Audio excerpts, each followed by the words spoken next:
હાય મિત્રો, કેમ છો બધા? મજામાં. આને આપણે ભજીયાનો પ્રોગ્રામ છે. બટાટા વડા, બે સાઈડ ચટણી, લસણવાળી ચોપડીને ભેગા ટમેટાના ભજીયા બનાવવાના છે.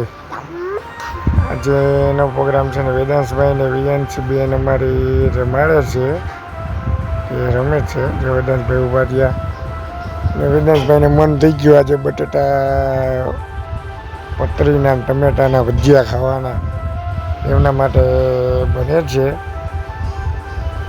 જો એને આવા ભજીયા જોઈએ, ટમેટાવાળા. ટમેટાને મસાલો છાંટી કમ્પ્લીટ ચટણી, જીરું, મીઠું કમ્પ્લીટ કરીને કરવાના.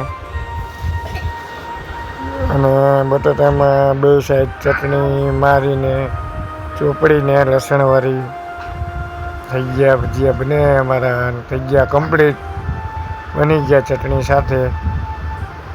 બેસી ગયા, વેદાંશભાઈ પણ બેસી ગયા. મસ્ત બન્યા એમ કહે. હા, ચાલો મળીએ નેક્સ્ટ વિડીયોમાં. લાઈક, શેર, કોમેન્ટ અને ફોલો કરી લેજો.